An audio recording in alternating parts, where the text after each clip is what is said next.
What's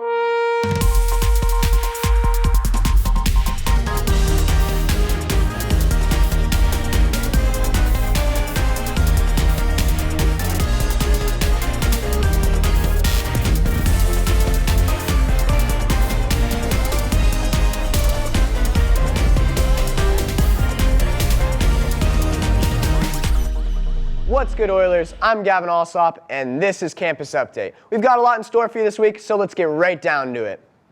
In Oilers sports, girls golf recently had an advance to CIF with team member Ella Poljak shooting a 38, giving our girls a medalist honor.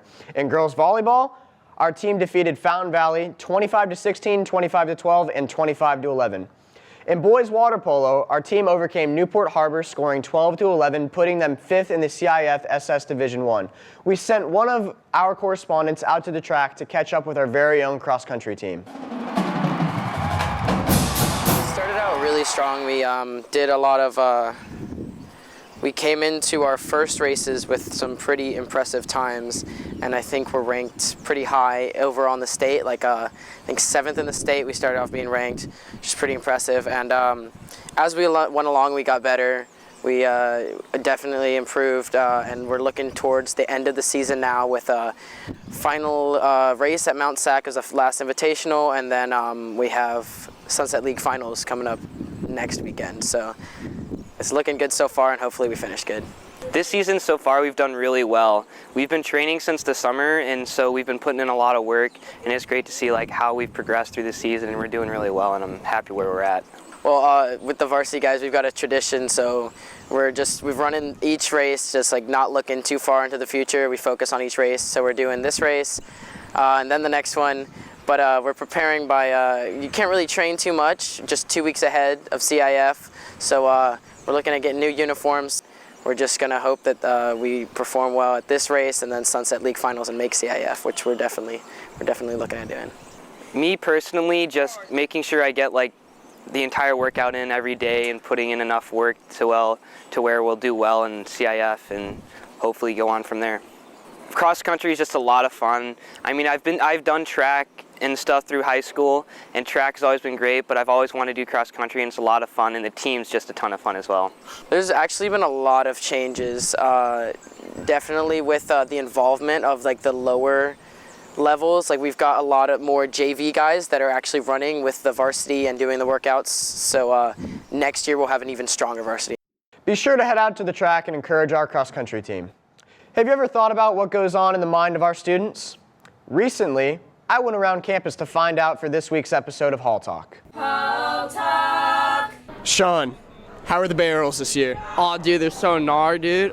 Every morning I get so pitted. Describe your life in HB. It's pretty great, actually. I like this high school. It's pretty fun. Better than Westminster High School, for sure. That school doesn't look good at all. And yeah, Huntington Beach is awesome. Do you believe in life after love? Do you believe in love after life? Do you prefer to squat or do bench press? I mean, obviously bench. Are you seeing these, dude? You see these bad boys? How's APA this year? Well, I mean, I'm not in APA, so I wouldn't know particularly, but it looks pretty great. Their shows that they're coming out with so far have been pretty cool, so yeah, it's good. Show us your talent. Are you varsity lax this year? I don't know. Tryouts haven't started yet. How do you think our team's going to do this year? I think we'll do pretty good. New coach, new start. Does your mom bring you lunch every day? Absolutely not, but I'm very happy I have Panera today. What happened to the dreads? I decided to get rid of them. They're old school now, you know? It's not in the style anymore. How do you guys like the haircut, though? Is it good? It's looking good. I appreciate it. Thank you, sir. Wait. DLS, can we get a friendly neighborhood shaka? Thanks to all our students who participated in this week's Hall Talk, especially the ones we had to cut because they couldn't string words into complete sentences. In other campus news, we took to the classroom for another rendition of Club Shoutout. This week, we interviewed the founders of Literary Club to see what they're all about. The Literary Club strives for students' voices to be heard, whether it be through literature, photography, or art. Basically, we're going to be publishing a magazine at the end of the year with all of our students' submissions, so submit your work at literaryclub.hb@gmail.com. Every Wednesday, we meet at lunch in Harshman Room A3. In my freshman year, this club did exist, but as Ms. Morehouse retired, so did the club. So we wanted to revive it and let students' voices be heard once more. The Literary Club is still available to join. It's not too late to join, so if you're interested, go to Mrs. Harshman's room and attend a meeting any Wednesday at lunch.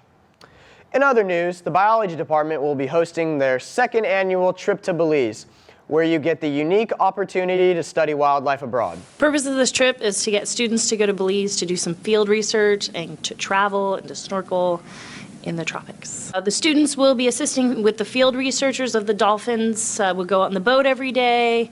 They assist in collecting data. The students would be learning about the Belizean ecosystem, the ocean itself. They will be actually doing field research with the dolphin scientists, collecting data, assisting in that data collection. Typical day, the days we're on the island, we go out on the boat every morning, helping with the dolphin research. Every afternoon, we go for about a 2-hour snorkel on the barrier reef. And when we're in the rainforest, we hike every day. We hike to rainfalls. We do an actual lazy river in a real river.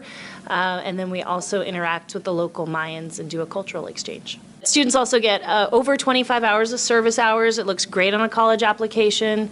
It shows the university that you're well-traveled, you're adventurous, and you're willing to try new things. We decided to do the trip a second time because the students last year had such a good time, they literally did not want to go home.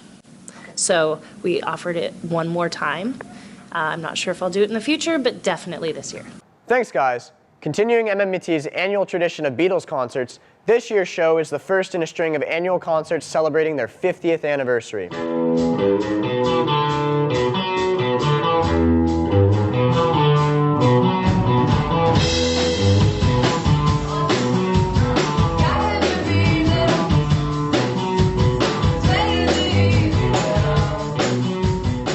So the concept behind the Beatles show this year is a big one. I wanted to start it last year, but we really didn't have the ability to do it then. But it is the 50th anniversary of the Beatles era right now, so this year being 1965. So we're going to cover every song that they did in sessions that year, and we're going to do them chronologically by session date.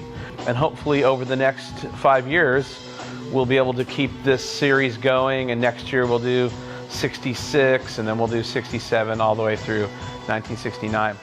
We're also doing a really cool pre-show, which is where all of our new students and our freshmen and sophomores get to try out their stuff. They're doing some pretty complicated and interesting music that's all going to be the female artists from the British Invasion era, so mid-60s girl singers, and a few of the artists that did songs written by the Beatles that they had so many songs that they would give songs away.